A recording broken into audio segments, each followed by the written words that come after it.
लोकवृत्त मराठी, लोकशाहीचा खरा आवाज। हिंगोली नगरपालिका निवडणूक रंगतदार परिस्थितीत पोहोचली आहे। आरोप प्रत्यारोपांच्या फेरी झडत आहेत। माजी नगराध्यक्ष बाबाराव बांगर यांच्यावर आरोप करण्यात आला की त्यांनी कोणतीही कामं केली नाहीत, फक्त गवगवा केलाय। यावर माजी नगराध्यक्ष बाबाराव बांगर यांना विचारले असता त्यांनी सांगितले की हिंगोली नगरपालिकेचा नगराध्यक्ष असताना मी कोट्यवधी रुपयांचा विकास कामं केली आहे। यामध्ये जलेश्वर, त्याला सुशोभीकरण, संसद रत्न स्वर्गीय राजू सातव सभागृह, शिवाजी सभागृह, रस्ते, गटार यांचा अनेक योजना मी केल्यात। नसत्या बोलण्यात मी माझा वेळ वाया घालवत नाही, तर मी विकास कामं करत असतो, अशी प्रतिक्रिया माजी नगराध्यक्ष बाबाराव बांगर यांनी दिली आहे। मला एकच सांगायचं आहे, मला या हिंगोलीच्या नगराध्यक्षपदी 2016ला या हिंगोलीच्या जनतेने बसवलं। 2016 ते 21 हिंगोली नगर परिषदेने काय काय काम केले जनतेला माहीत आहे। मी आज या हिंगोली शहरामध्ये सगळ्यात पहिला नगराध्यक्ष बसतात पहिला प्रोजेक्ट म्हणजे ड्रेनेजचा 76 कोटी रुपये मंजूर करून आणले। ड्रेनेज झाल्यानंतर इतके रस्ते खराब झाले होते या हिंगोली शहराचे की हिंगोली शहरातल्या जनतेला चालणं पण मुश्किल झालं। नंतर आम्ही 101 कोटीचा प्रोजेक्ट या शहरासाठी 101 कोटीचा प्रोजेक्ट मंजूर करून आणला। आदरणीय आमचे मुख्यमंत्री देवेंद्र फडणवीस साहेब यांनी 101 कोटी रुपये या रस्त्यासाठी दिले। त्याच्यानंतर ते रस्ते झाल्याच्या नंतर 25 कोटी रुपये आमचे आदरणीय वनमंत्री आमचे मुनगंटीवार साहेब यांनी या शहराच्या विकासासाठी 25 कोटी रुपये दिले। त्याच्यामध्ये आम्ही शिवाजीराव देशमुख सभागृह, संसद रत्न राजू सातव सभागृह, आमच्या नगर परिषदची बिल्डिंग आणि स्वर्गीय लोकनेते गोपीनाथराव मुंडे भवन अशी ही कामं त्या 25 कोटींमध्ये आम्ही केलेली आहेत। आणि या शहराच्या सर्वांगीण विकासामध्ये मोठी भर म्हणजे आम्ही जलेश्वर तलाव जो अनेक दिवसापासून ज्याचं काम रखडलेलं होतं, आज तुम्ही बघत असाल त्याचं अर्धच काम झालं तर एवढा सुशोभीकरणाचा मोठा भाग दिसत आहे। त्याचं पूर्ण काम झाल्याच्या नंतर तो फार मोठा पिकनिक काढणार। आणि या शहराच्या वाढत्या वेळात मी ज्यावेळेस नगराध्यक्ष झालो त्यावेळेस बसताच मी 20 गाड्या या नवीन मागवल्या होत्या, नंतर पुन्हा 20 गाड्या मागवल्या।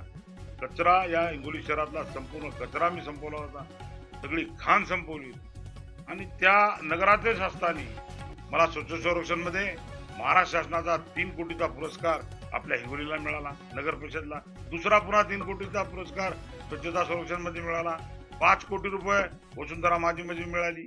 ही कशाचं प्रतीक आहे? आम्ही चांगलं काम त्या नगर परिषदेमध्ये केलं म्हणून या शासनाचे पुरस्कार आम्हाला प्राप्त झाले। आणि या हिंगोली शहराचा वाढता व्याप बघता आदरणीय आमदार साहेब माननीय आमचे मुख्यमंत्री देवेंद्रजी फडणवीस यांनी ही बघता आज पाण्याचा आमच्या हिंगोली शहराला 10 दिवस 12 दिवस पाणी येत नाही, हे बघता 86 कोटी रुपये त्या पाण्याच्या नळ योजनेच्या पाईपलाईनसाठी आज आमदार साहेब मंजूर करून आले। त्याचं टेंडर झालंय आणि त्याचं काम चालू झालंय। ते काम आज प्रगतीपथावर आहे, कारण हिंगोली शहराचा पाण्याचा प्रश्न कायमचा मिटणार आहे। लोकांना काय पाहिजे, मी हिंगोली शहर पूर्ण एलईडी केलं। मी नगराध्यक्ष बसतात या हिंगोली शहरामध्ये एलईडी लाईट पूर्ण एलईडी शहर मी केलं। अशी कामं या हिंगोली शहरामध्ये आम्ही केली आणि जनता विकासाला साथ देणारी आहे, बकासाला नाही विकासाला साथ देणारी आहे। त्यामुळं जनता आमच्या सोबत आहे। कोणी किती आमच्यावर टीका केली तरी आम्ही विकासाच्या बाबतीत बोलू, एवढं आपण आपल्या हिंगोलीकरांना हात जोडून विनंती आहे की बाबा कोणाच्या या अशा अपकार्यावर जाऊ नका किंवा याच्या 2 पैशाच्या मागा लागून काय जनतेला काय दिशाभूल करावी। गाड्या वाट, कुठं दिवाळीची भेट, कुठं त्या गव्हाचे पोते वाट, कुठं काय ते तांदळाचे हे वाट। त्या गहू तांदळावर साड्यावर कोणी मतदान करत असते का? तुम्ही त्या बायाचे फोटो किती व्हायरल करायले, चांगल्या घरच्या बाया का तुमच्या साडीवर बसलेल्या आहेत का? अशा त्या बायाच्या की चांगल्या घरच्या बाया 150 रुपयाची साडी द्यायला काय? 150 रुपयात त्या बाया तुम्हाला का त्या फोटो व्हायरल करायला पुन्हा त्या चांगल्या घरच्या बाया? असं कोणाचा अपमान केला नाही पाहिजे। तुम्ही द्यायची भेट इतके दिवस काम नाही दिली, 5 वर्ष तुम्ही आमदार होते ना, दिवाळीची भेट एखाद्या वेळेस द्यायचं होतं ना। तर आमच्या आदरणीय मुख्यमंत्री साहेब दर महिन्याला 1500 रुपये प्रत्येक आमच्या बहिणीला द्यालेत आणि आज आमच्या बहिणी खुश आहेत। लाडकी बहीण योजनेमध्ये 1500 रुपये आमचे मुख्यमंत्री साहेब द्याले। मला सांगा, शेतकऱ्याच्या आज एवढ्या योजना शेतकऱ्याला लागू केल्या मान्य आदरणीय देशाचे पंतप्रधान आदरणीय मोदी साहेबांनी. अहो, ज्याच्या आज गोरगरिबाला ज्याला कधी बिमार पडला तर त्याला घरून रुपया लावायचं काम नाही. 5 लाखाचा आज आरोग्याचं विमा कार्ड भेटायला. अपघात विमा चालू केला. गोपीनाथ मुंडेचा एक आपला याचा विमा चालू केला. आणखी इतक्या योजना आमच्या लाडक्या बहिणीच्या याला गॅस सिलेंडर फ्री दिलं. इतक्या योजना आमच्या सरकारने दिल्या. आणि हे काम आम्ही सांगतो हिंगोलीमध्ये आम्ही काय केलं. यांनी कळमनुरीचं 5 कामं सांगा, फक्त 5 कामं मोठी केली. कुठली 5 कामं? अहो, हिंगोली नाही यांचा तर कळमनुरीमध्ये यांचा नगराध्यक्ष 5 वर्ष नगराध्यक्ष यांचा.